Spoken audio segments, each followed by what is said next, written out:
Get it, Kevin. Ken, you email it to me good. If you don't, just print it off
City manager, and then I'm providing security today for the city assessor. Almost former city assessor. Ethan Hipple, Parks, Rec, and Facilities Department. Ayaz Ali, At-Large Councilor. Mark Dion, City Councilor, District 5. Tayshaun, City Council, District 3. April Fournier, At-Large Councilor. Andrew Zaro, District 4 Councilor. Thank you. So we just had some folks in the back. Oh, we have some folks in the back. Thank you. I'm Dina Lindner, I'm City Manager's Chief of Staff. Frank Clark, the Police Chief. John Hendricks, I'm the Deputy Fire Chief for the Marine Division. Chris Elvis, Captain of the Marine Division, and I am liaison for the fire department. I think we got everybody. Okay, so we have a great representation here from the city. We have 8 of 9 councilors. We have a good representation from city staff, and we're here to hear your feedback and understand what your concerns are. And we all arrived to a letter that was addressed to our assessor, and I've checked with him, and he's familiar. He's seen this letter before. But I wanted to give him a chance to just talk about the assessment on the islands and where we are with that. Thank you, Councilor. Hi, everyone. Thank you so much, Roger. Thank you for this letter. I feel like I have spoken to a lot of Cook Island residents over the past couple weeks. So overall, with the revaluation, the city's overall value increased 77%. Islands as a whole, 5 populated islands in the city, went up 63.8%. Right? So below what the average increase was. Cliff Island individually, when we started to look at the individual islands, Cliff Island went up 94%. So right away, that was that, you know, something's wrong here, we need to dive into it. And as we started to look into it in our office at Tyler's work, we realized there was some discrepancies and some issues with the land values that were assigned. Right at the same time that we started to bring these issues up to Tyler, a lot of you started to go through your appeal process, your informal appeals. And I just can't tell you how great the information and that some of you are presenting. Appraisals from LandVest, kind of your own analysis, stuff that Roger has put together in the city's letter, all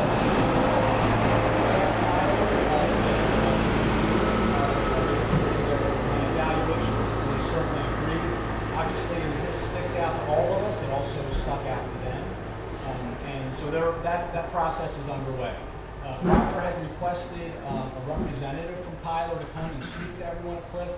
We're trying to get that to happen here relatively quickly, but I can assure you that Tyler is reviewing their land tables, and we expect them to make the necessary adjustments prior to the tax roll being committed at the end of this month, certainly prior to your tax bills getting issued in September. But I will say that there is another appeal process, the formal appeal process, that is directly with our office, the city assessor's office. Every property owner has 185 days each year to appeal their assessed value. And that time frame starts from about the time that you get your tax bill. It actually starts when we commit the taxes, but very shortly after tax commitment, tax bills get generated. So that deadline will take us through roughly mid-March of 2022.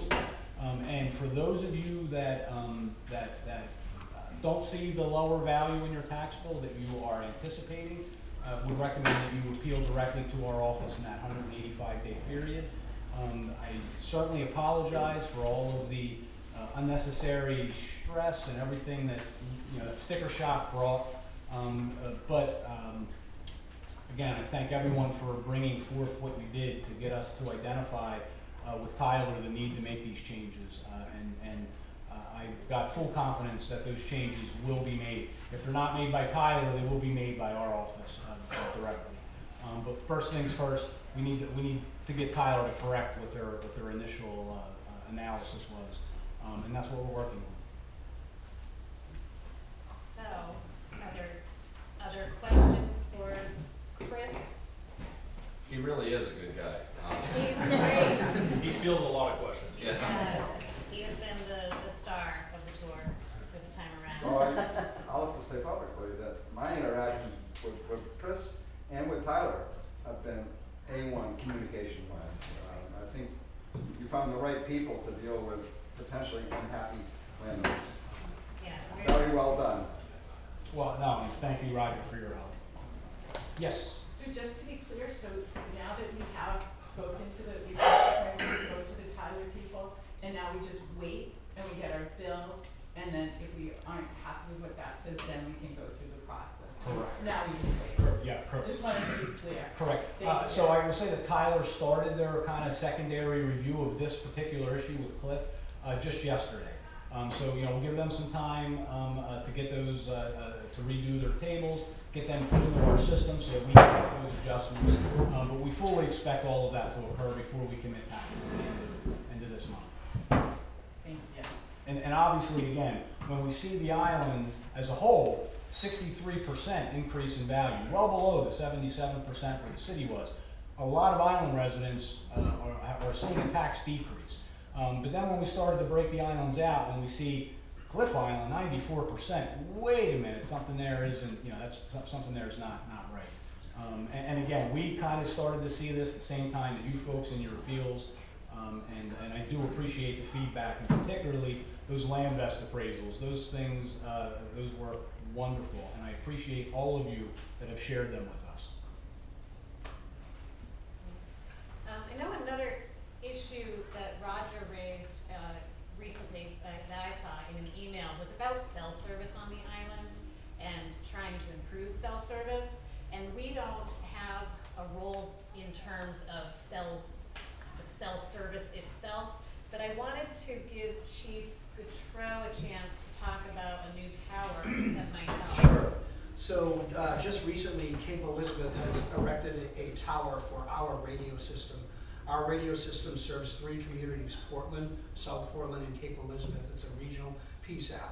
And in order to increase our radio, like portable to boardable communications on emergency side, the tower's already built. It's on the, I think it's on the transfer station, right? It's at the transfer station. It's already built. And that has potential. We have not had any conversations about, carriers going on there, but that will improve cell phone coverage for all islands. Yes, for all islands, especially further back, and that's always been the challenge. Captain Alvis is here. He's lived on peaks his whole life. There are certain areas, just even on peaks, that it will improve, and I can only anticipate that it will improve it for you folks as well. You know, Lieutenant, we deal with pagers and cell phone coverages and sirens and all that stuff, so we're hoping that this will improve our coverage so we can start to use these more with the new technology and spend money into these. We've already established a contract with IM Responding, so hopefully that will improve in terms of emergency response and notification to the island. Rather than dumping money back into World War II technology with the sirens, we can, that has the potential for improving that as well. So hopefully that helps with So, this line of sight is something to a great extent, right? So if it's coming, Cape Elizabeth, it's gonna hit that back shore of the, maybe? We hope so, and I'm not making any promises. However, we've never had a tower that far this way. So I can only assume that it's going to improve the island's quite a bit. And you are between. What's that? Well, thank you for coming. I've also heard from Lieutenant Wallace that they're talking about the cell phone tower down Household Neck, which is also line of sight. Yes, that would as well. But I just wanted to at least speak to that a little bit. Chief, do you mind just explaining IM Responding? Sure. It's an app, isn't it? Yep, it's an app that goes on your phone. It replaces our old pagers, our dispatch center. Whenever there's an emergency on any island that we respond to, we'll send out the notification to whoever wants to be on the list. Chief Hendricks is in the back. He has a list of people that goes to. If we need to meet with you and we need to add people to this list or update anything, if you've got new cell phones, we can do that. And then what we'd like to do is some testing with it. We'll just start testing to see if you're receiving the messaging. Two comments, Walt Smith. The IM messaging system, do you know how that interfaces with VoIP phone service? So many of the people on the island have VoIP service, which has different flavors than the old hardwired type. Rather than cellular, so VoIP is not Yep. cellular. Yep. That's right. sure, because you have a lot of fiber on the island, right? Yes, we do. Can somebody look into it, let us know? That's a good, yes. The second thing I want to mention is that the idea of the cell towers is great for where some of the cracks come. I just ran into somebody yesterday on our fiber optic system that was not aware that Wi-Fi calling, which is a function that's an app on practically every cell phone you buy, will allow anybody that currently has fiber service on this island to make phone calls on their cell phone from their homes if they turn it on. Yeah. Yeah. No, that's interesting, because And I just learned of this past weekend, because I was up in Lake George, New York, Yeah. and they said, you have to use Wi-Fi calling, and I said, what is that? Well, we haven't done That's why I learned something. We haven't done a good job of educating Okay. everybody about that feature yet, but we will. But we're happy to come out as a group, and again, we'll coordinate through Chief Hendricks and Captain Alvis to come out and get you together, the emergency response people, whoever wants to, and we'll get these all set up, and we'll find out about that via. Yeah. Okay? Thanks. Well, How are your roads? So I know I'm jumping into a loaded issue here, but I did want to say that I think the last time we were here, which was in 2019, we did talk about the potential for using millings. I'm using the right term this time. There you are. And that creates a better road that does not downgrade as quickly. And since that time, we kind of made that recommendation on all of the islands. Peaks has Billings, and they're very happy with the roads they've done this with. Great Diamond took us up on it, and they have it on some of their roads, and it's gone really well. And so I think it would be something really important for Cliff Island to consider. And if you, Chris, can you talk a little about what the difference would be for folks if? Yeah, basically, the areas where you have frequent washouts and potholes would be the areas that we would key in on. We would not entertain or consider doing all the roads. So the general feel of having gravel roads everywhere would be maintained. It would just be in the high maintenance areas, and that's what we've done in Diamond Cove. This year, we've also done a demonstration project on the public side of Great Diamond this year to see how that would work. If you folks are interested at all, we could do a demo project out here in a limited location for you to see how that would work out for you and what you think. We just don't have a grader available to be on the islands on a regular basis.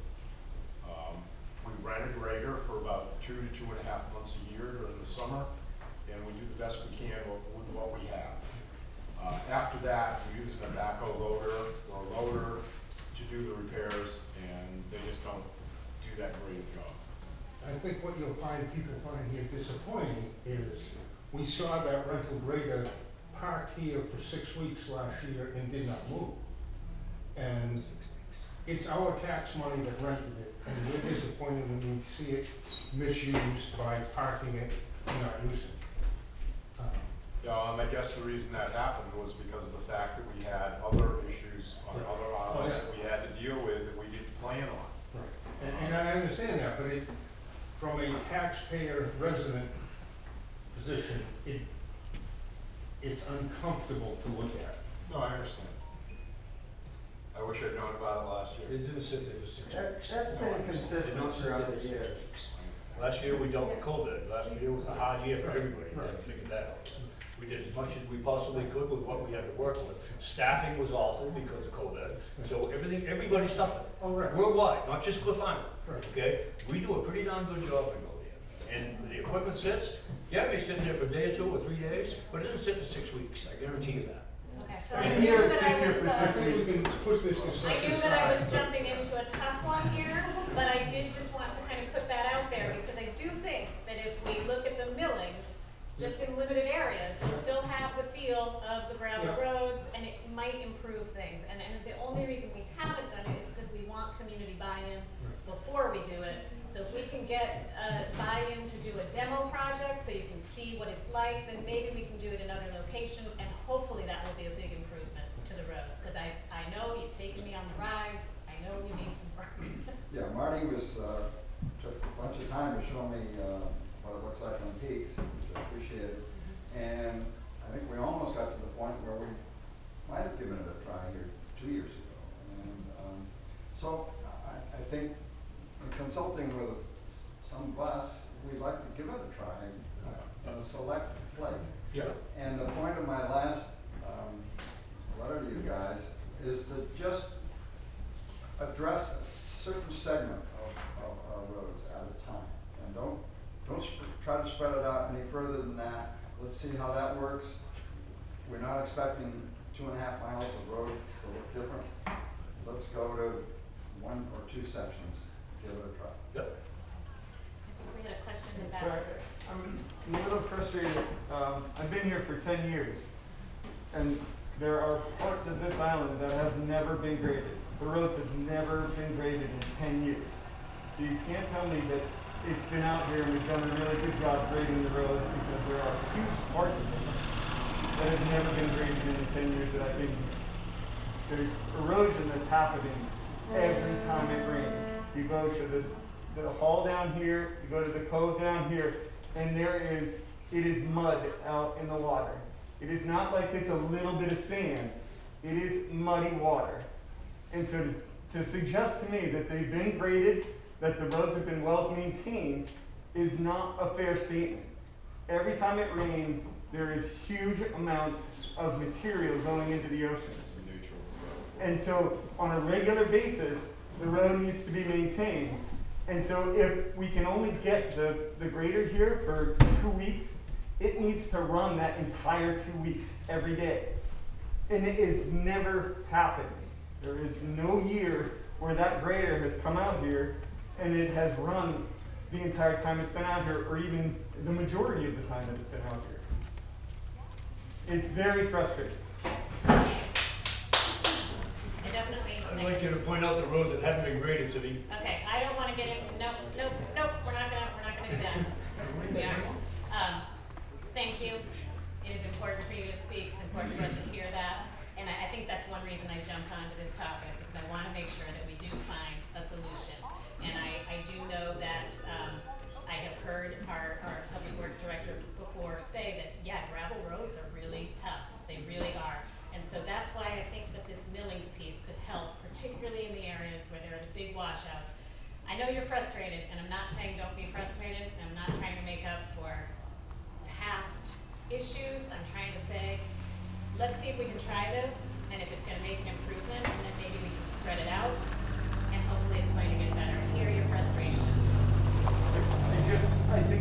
I'm sorry, but I think if we just maintain what we have, let's start with what we have before we move on and try something new. I absolutely get that, but here's what we're working with. We're working with very limited staff and machines, equipment, in order to do the work. And we also have other islands where we need to do some of this work. And thankfully, some folks are beginning to use the millings, and the roads are able to go longer without needing a lot of maintenance. So I hear you saying you want to maintain what you have. I'm not sure we have the ability to do it frequently enough that you're not going to have this experience. We're talking about a decade. I mean, I'm not talking about short amounts of time between maintenance. I've been here a decade. Right. It's not like it's being maintained yearly and washing out. It's not being maintained. Part of the roadwork issue is, excuse me, we spent 2 months picking up heavy item out here. That's part of the problem. You guys put out way too much heavy item. We can go to heavy item next, I think, yeah. I have a question. What if our community were to find a grader that we bought, maintained, and then rented to the city? Would we solve a problem by We have looking outside? $200,000 to buy a grader. If we could, I'm asking this as a thought. Yeah, what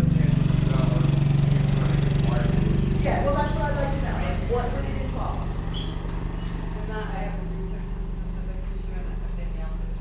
City Attorney, but I know that when we, since these are public roads, maintaining public streets and use of private funding in that capacity is a very complicated issue, and it's usually not allowed. So there's limited circumstances where it is allowed, and I'll look at that. I would appreciate that, thank you. Make sure that I can. Our hope would be able to find the funds to buy a grader like the one we rent. Yeah. They're not cheap. I mean, No. they don't look very big, but they're almost $200,000 to buy one.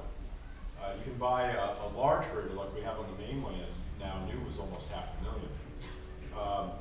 So it's difficult to find it. But if we could get the grader so we could actually grade roads for 6-7 months a year, it would be better for everybody, including us. So it's just a question of trying to find the money to come up with the equipment. We have to make tough decisions every year on what we're going to buy and what we're not going to buy.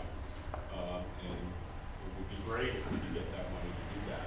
Yeah, I'm thinking if there's a creative way to help with that. Yeah, and if you're going to spend, say, a reasonable amount of money, yeah, it would be down, it would be up. And it's just not worth it. So we come up with a compromise right now, which is the run. Now, hopefully we get some more money next year, maybe do the run for more than 2.5 months or so.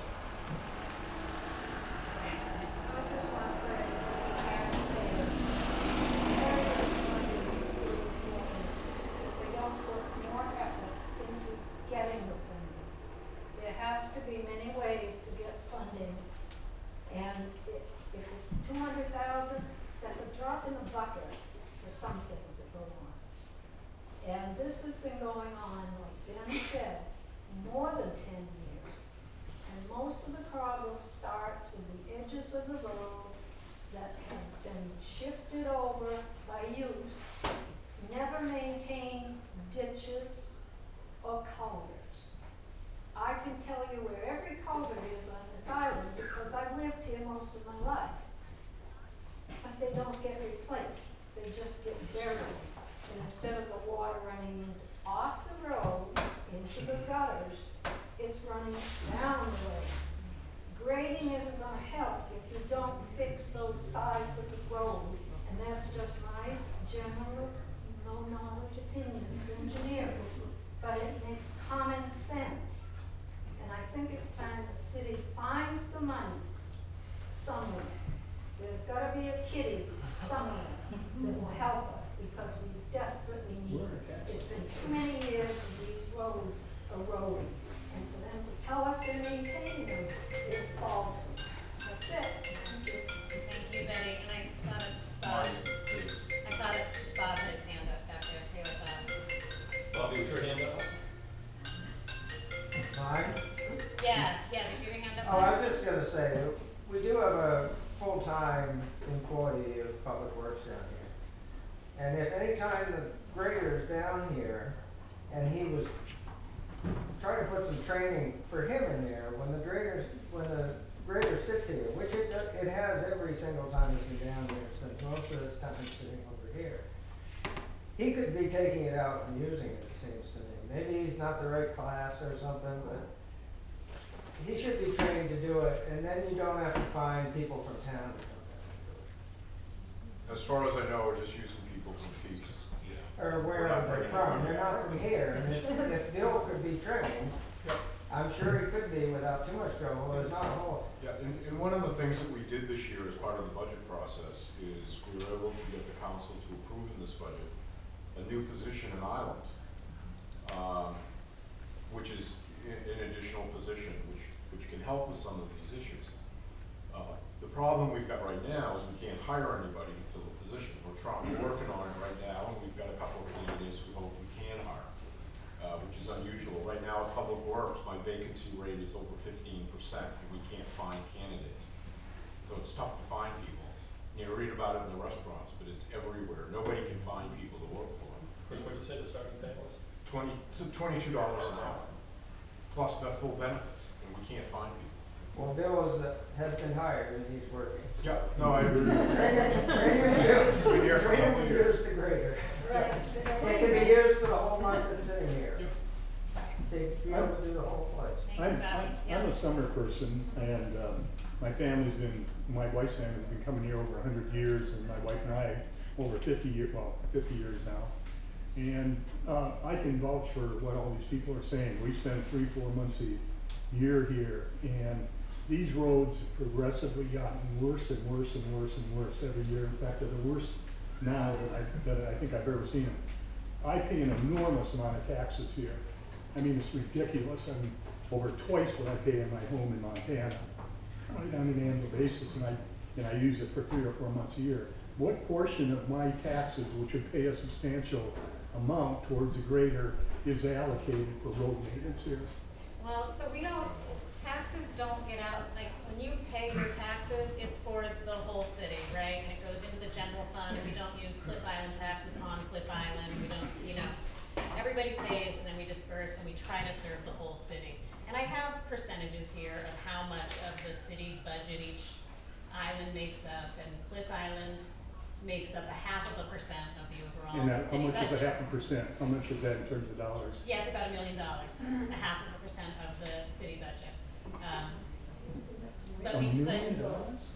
but it's not a direct fee for service, and I know people don't love to hear that. The taxes go for a lot of different things, and we don't kind of get it all back to serve our particular community. Yeah, go ahead. So as the city manager, let me go back.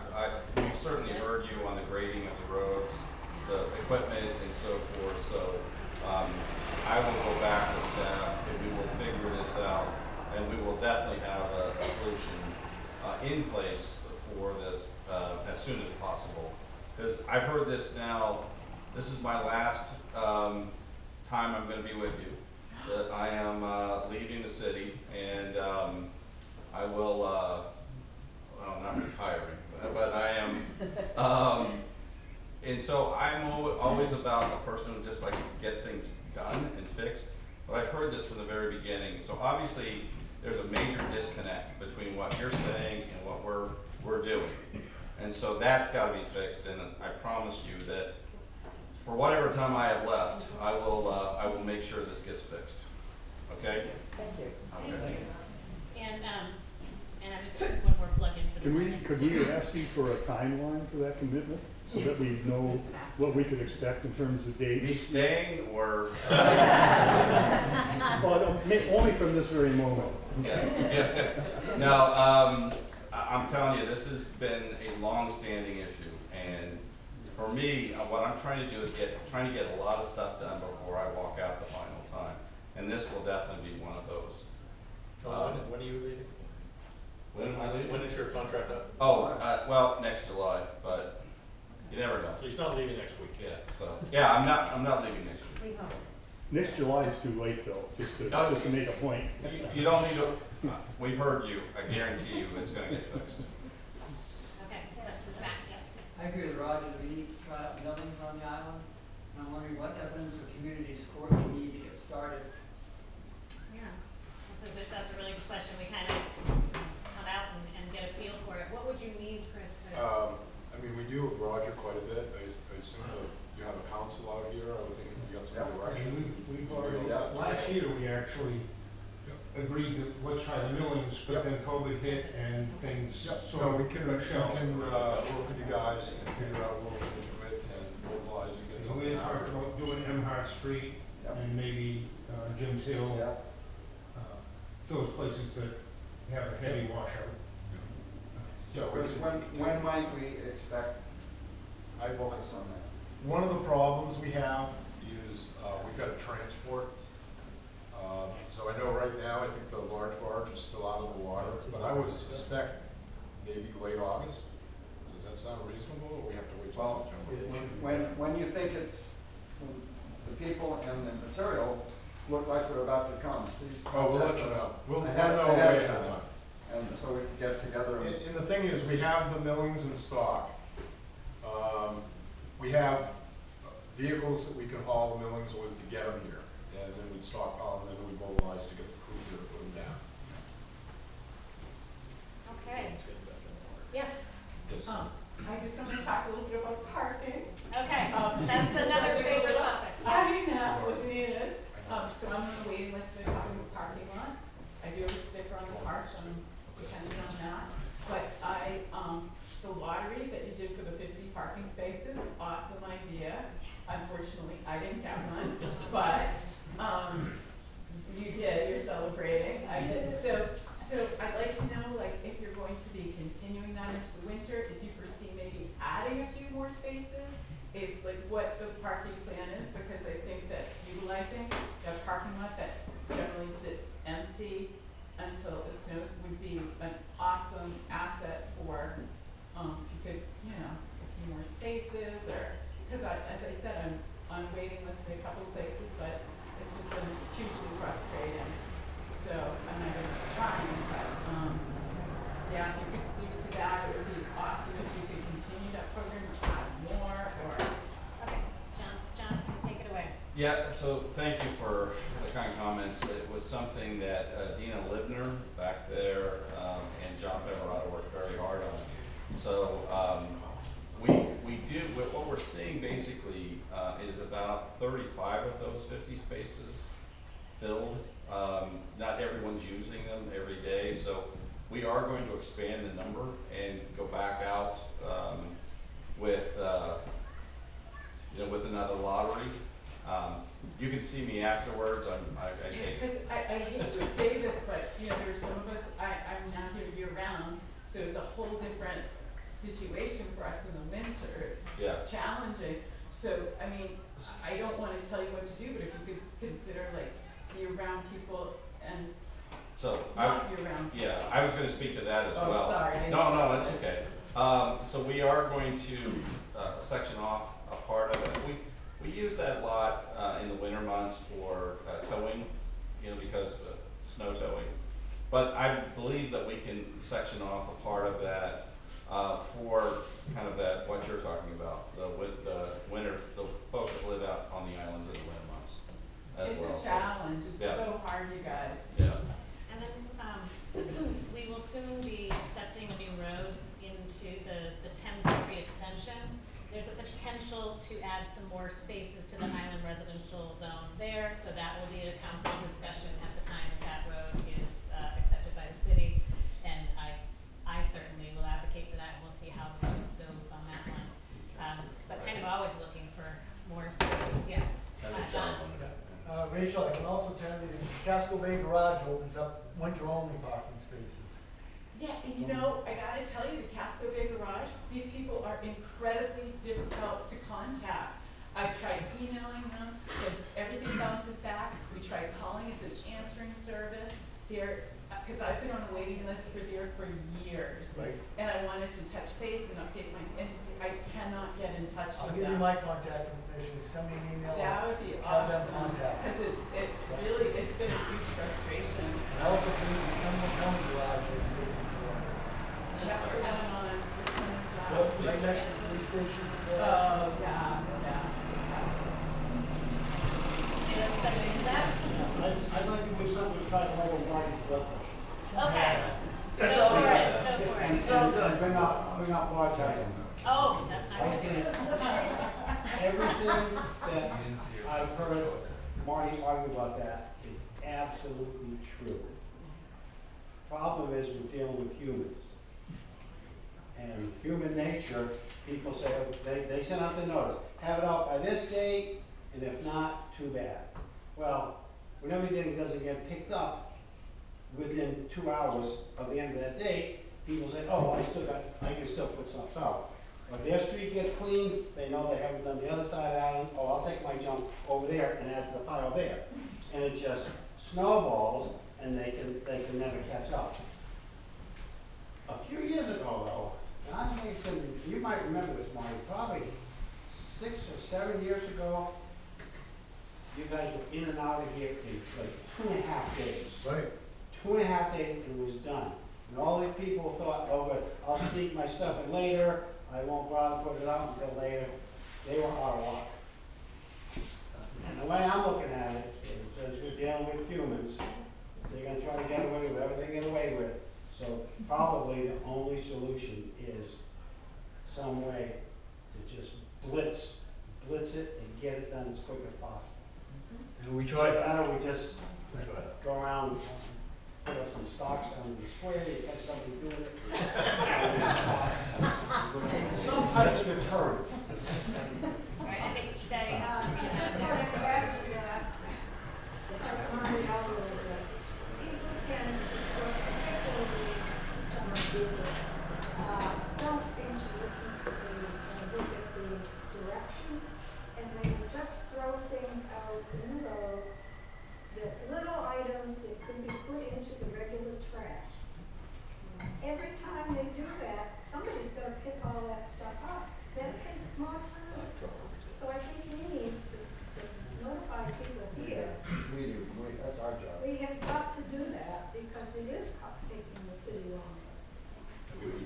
Five truckloads of that material went into packets that got burned. It should have been put in trash bags and put on the curb. That's gonna cost $1 per bag, and we probably picked up 2,000 bags. It's expensive, I understand that. But it's a mess when we get here, and it's just, we had 2 months trying to pick it up. Okay, thank you for, you see his blood pressure's much lower now. Thank you. I want to say one more thing though, to blow your breath. Bill is doing an awesome job. Yay! Ever since you had that guy Mike Murray, things have gotten so much better. I think you're talking about the other bill. Oh. Talking about Bill. Oh, I thought you were talking about Pat now. Oh no, oh well, Bill's good, but Bill flew fast, our guy. Yeah. No, I was talking about Bill, our Bill flew fast. All right, we've handled some hot button items. Are there other issues people would like to raise, questions, concerns? What's that? No, I'm kidding. 5 minutes, yeah. Roger. So, we're never gonna get the amount of services back to paying taxes, because we've all got waterfront and waterfront properties, so we understand that there's never gonna be a perfect balance. We have a history here, and I've been at this for about 55 years, of not asking for stuff we don't need, we don't really need. And we've also had a history of taking care of a lot of our needs. And so, with Walt Swift's and Bob Lux's and Bob Howard's leadership, we've got our own broadband here. When we, in a meeting in your office, John, you said, we can't do what you want at the speed that you want to do it, so we just came home and did it. And so, we're proud of that.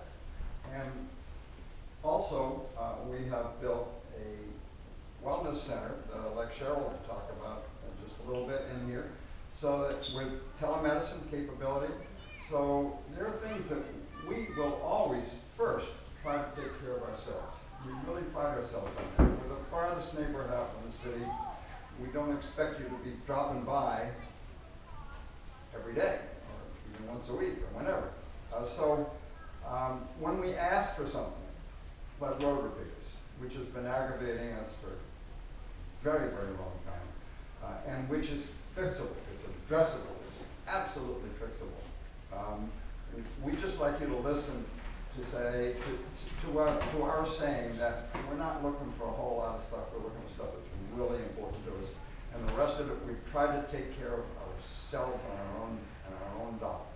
So Cheryl, you want to talk about this? Well, we're pretty excited about having this space. It's a way to, we're always looking at ways to make ourselves sustainable year-round, to keep our folks, young and old, happy and healthy here. It's just one piece of the puzzle to be able to provide some basic services here.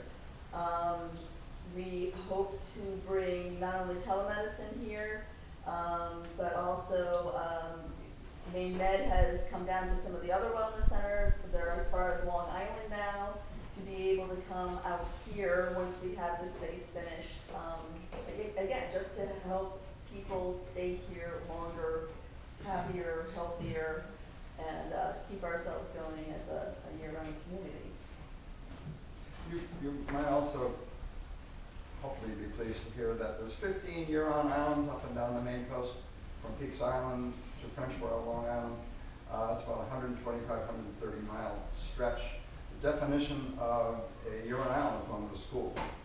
And I've got lots of stories about how this has worked out in these various islands. We got Vilehaven with a couple of hundred kids, and then we've got Matinicus right now with 0 kids, and everything else is in between. We have 3. But one thing we have done on our own here, it's not your obligation, it's ours, but we've accomplished it. We are one of the very few of the 15 islands which has built our own teacher housing, and it's good forever, whoever our teacher is.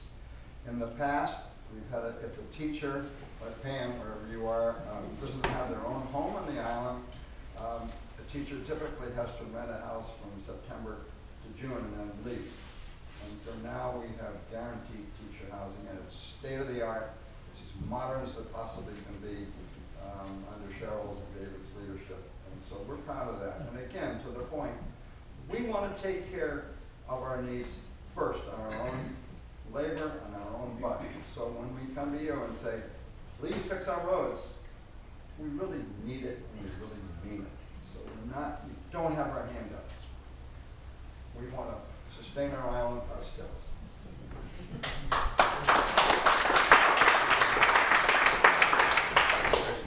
Yes. I had a question about the seeming proliferation of moorings on the north side of Kennedy's Beach, which is the beach on the far end of the island.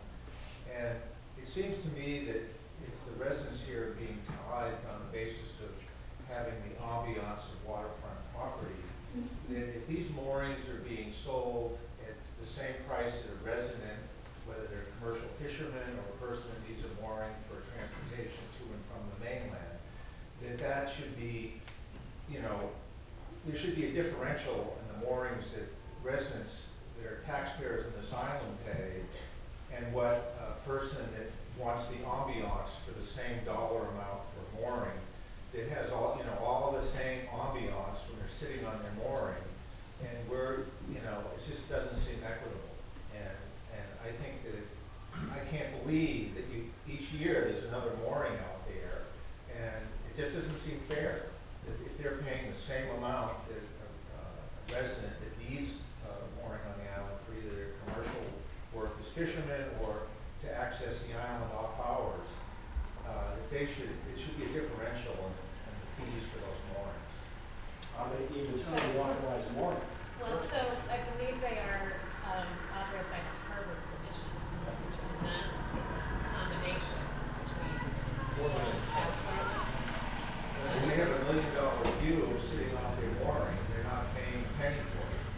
I think we can, I think we can share, unless somebody here, Kathy knows, or somebody else, but I think the Harbor Commission sets them. There's two levels, there's a Yeah. resident and non-resident. And these I assume are non-resident. But I think we can bring it back to them, but other than appoint 2 members to the Harbor Commission, it's a 5-member commission. And they do bring some things for us that we can object to when they have rates or policy changes. We don't have a lot to do with it. But I think we can bring that to the Harbor There Commission. should be more than a $50 differential. I mean, it should be a sizable amount that reflects the ambiance that they have and the access to this island. I think we can bring that back to our representatives on the Harbor Commission. We had 2. In addition to that, I like to see it limited. I see these people come in, they row in, they're looking for a bathroom, there's no bathroom, they head to the woods. I've seen dirty diapers on the beach. It's dog phobia. We're getting a little inundated, and that's what's bothering me more than ambulance privilege. But I wish there were a limit. The number that's there is already too much. And we'll bring this to our Harbor Commission. That's great. We have 2 members that you could reach out to, and I don't know how their website is. It's Bert Jongerden and it's Dan Haley. But we'll definitely get word to them on those issues. Yeah, and then I don't know, I assume their meetings are public. Yep, their public meetings are probably on They Zoom. might have public comment opportunities at their meetings, so that would be a great place to share that feedback. So we can communicate it to representatives, but you also can communicate it to the representatives, or go to the Harbor Commission meeting, which is probably They're on Zoom. still happening via Zoom, and offer that feedback as well. And I think that'd be good feedback for them to hear. Thanks, Cheryl. Hopefully this is a quick question. Kathy, what's the status of the state versus city owning the wharf down here? It was approved by the council a couple months ago. We're just, John, you may be able to answer this better than I can. So we're in the due diligence period right now on the overall deal, which is a 6-month due diligence. So the council approved the overall deal, and then we just need to figure out what pieces. But So overall deal with not just Cliff Island Dock. yeah, it's not just Cliff Island. There's various components to it. I will say, Kathy was very, very supportive of making sure that Cliff Island was taken care of. And so we think that the state, it took a little bit of arm twisting with the state, but they are very supportive, and I believe that part of the deal will definitely go through. So Kathy, will the floats be part of the state's responsibility, or will the city have responsibility for all those other floats? The city will continue to have responsibility of the floats. Who will, the city? The city, Okay. yes. Yes. Yeah, they don't do floats. And we at this point are still paying for the Southwest float ourselves. Labor and so, Discussions about possibly we've asked to get the Southwest float back on the city budget. Right, and I had put it, I got your email and whatnot, I did put it in the budget, and then we needed to cut our budget because when we were doing it, we were collecting very little revenue at the time. And so I intend to put it back in the budget. Great, thank you. And I've already talked to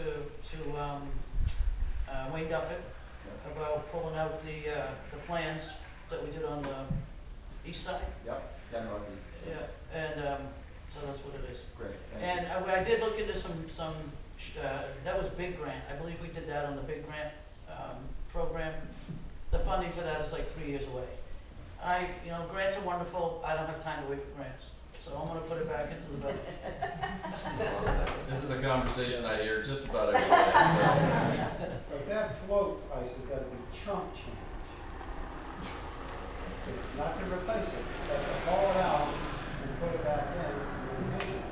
What, 20 by 20 feet? That's really chump change. You're talking about the float that I gave to Dave Crowley and told you can have it, but we have no responsibility? That float, yeah, the city's not responsible for that float. We were gonna cut it up, and Dave Crowley wanted it, told me that he would bring it here and maintain it. But the question is, why did you want to cut it up and get rid of it? Why not replace it? Out of the whole budget, that is really chump change. It's not chump change when you drive piles and into the ledge and all that. I mean, that's what's needed out there. In order to put floats back there, chains didn't cut it. Am I correct, Dave? It didn't cut There's it. pluses and minuses to both situations. Exactly. And, Exactly. in the long term, the pilings are probably easier to maintain. It's not as comfortable to float, but it's easier to maintain. But it's gonna give you better reliability. Yeah. I mean, we had a long meeting, we talked about what we were doing there prior to doing it. And you and I had many conversations Oh, on yeah. a Friday night when the wind is blowing, the chains have let go. You know, that happened over and over. So that was why we ended up with the design that we ended up. Right. And at the time, that was gonna be sufficient, moving over to that side, that was sufficient. And if you think $700,000 is chump change, because that's what that project cost. I'm talking the other side, on this side, that there's about a 20 by 30 foot float that's attached to change. I can't understand why the city ever gave that up. The one that we, the island residents, are paying someone to put in place and take out. I don't know anything about it, so I'm sorry. Okay, maybe we've been talking apples and No, oranges. it's just the bottom line. We want a new float that you guys have provided, that's all. Simple as that. Eventually. As soon as possible. Whenever that is. Meanwhile, we're paying Dave the Cliff Island Association, Jones's Hall, paying Dave to do that work. We'd like to get beyond that. I graciously paid Dave as well, and it was worth every penny. Because coming from the mainland to get out here when you guys need us, we can't do that, Yeah, we understand. unfortunately. Which is why we tried to minimize the infrastructure out Right. here No. and do it as best we could. And you have on the northeast side. Yeah, good. Excellent. I have a question right here. Yes. I live here for over 13 years. I'm not an owner, but I rent and I commute and work for Portland Schools. I just wanted to touch base on the ferry schedule. I appreciate that we have a lot more in the summer, but the school year, I leave at 6 in the morning and I get home until 7 at night. My daughter is also a student at the island school here, and so she doesn't see me for 13 hours out of the day. So I just wanted to ask about that 415 that goes down the bay to Cliff, I mean to Long, and then returns. They do that for the school kids that go from the Diamonds to Long and then back to Portland. And I was wondering why they couldn't do that for teachers of Portland schools in addition to the school kids that will eventually be middle school kids, and my daughter will be there in 2 years. And now they've revamped the whole school schedule for middle and high school to be even later in the morning and earlier in the afternoon, or later in the afternoon, but then they'll be missing school, they'll be missing both. It'll be only the 3 o'clock road. So if we made it 4:15 for the kids that go to school, that might help them to get here. And teachers that go to school. So we touched on this over the years, and it was fixed a little bit prior to the pandemic, but now, put it back into the summer, but I don't know what we'll do for the fall. And I just wanted to throw that out to Nick and just have it be known that it's for a commuter and a year-round resident. And same with the parking, everything's positive for the year-round resident. Thank you. I appreciate that, and I hear that you know that it's a Casco Bay Lines that you're putting it out here because you hear it. Sorry, no, Casco I Bay don't. Lines guy, yeah. And his And wife then also works for the school for my Yeah. daughter, so, it's a whole thing Yeah. with it.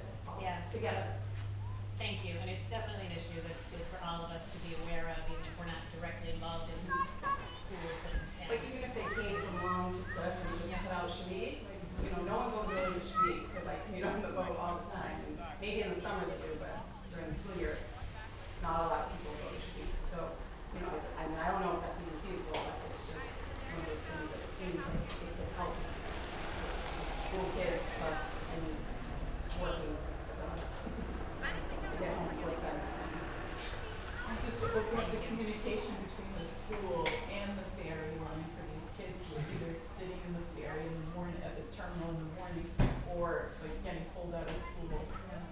Well, so I would definitely encourage you, if you have not, to contact your school board representatives. I don't know if you have yet, but I'm a parent, also an employee, so it's kind of, it's been interesting that being both sides, but, you know, I know that Long Island has a big committee that they're trying to fight for getting, because the times have changed coming this year, and so it's gonna be hard for the middle and high school students. My daughter's not there yet, but I've been involved just because I know it's eventually gonna happen. And it's not, it's gonna be hard for them to do that. thank you. Yeah, we have to get, yeah, so I think we have to start heading to our vote. Is there one last question? No, so I think we'll. Thank you for coming down and answering our questions. Okay, thank you very much.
Yeah, I just don't know like where all of them are. Like one day I said to Rufus, I go, Rufus, where's your pager? I don't. Most of ours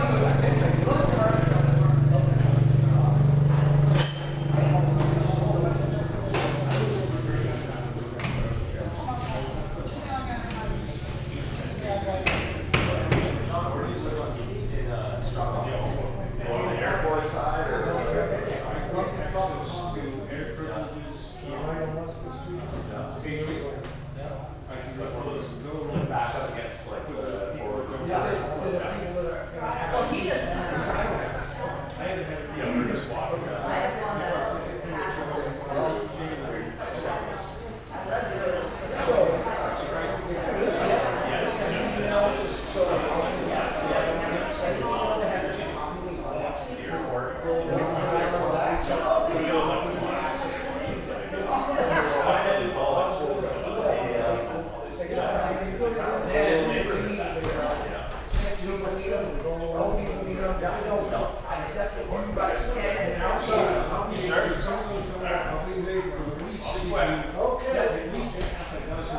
that we can stop paying. Sure. Okay. Yeah. Well, again, I don't mind paying for it. I have no speed forms when I'm using. Correct. That's all I'm asking. And there. Well, I was just calling it's not- Roger. it's not go down the circle. If we can get some cameras up on that tower, you guys might be. I'll just I'll take them. We get the, we don't need the pictures anymore. If we can get the information. That'd be great. Wait for the bathroom too. Long ride back. isn't it? I'm gonna need you, you can't hear me later since you went. No. Rufus is gonna be upset. He will be He's upset. expecting you to go in. Well, he's Once gonna we get the second. No, then I'll go off the roof. Is that what you're doing, the second one? Well, we had to, but we reconfigured everything, so one of them is a room closet. He is something else. My sign is out here. I know it's in Hill, it's like this. He could be out here next week. We added one on the backside so that See, picture of it. broadband. I can say, I keep it. He's years ahead of how old he is. Maybe on my son. Why? He said, "Grow to help." Because of our broadband, we have an automatic generator now. So this is. So now that, because I know training was an issue, so now that we've got, Alvis was there, George, so work with Alvis, work with Sheldon, let's get some training down here, It was somewhat disappointed to see again. Yeah. No, those fools, He was so smoking. Yeah, he was so smoking. He was doing really crazy guy. So I think in the end, he's gonna be happy. So was his wife. So, yeah, that's a word. And that's it. It is, yeah, I hate to see him go because he's back in the office, but into the door. I think it's the best thing for everybody. Wanted to have a grand opening this year. Certainly for his family. Well. And he busted his tail, so his pension is good. I don't know what the numbers are, he's gotta be way out. You know, he goes If he to stays town home. once or twice Yeah. a week as a firefighter. Somebody $15,000 a goes, year. it's a senior, there's different packages. Exactly. Like, shop every day or. No, we go get the old man. We have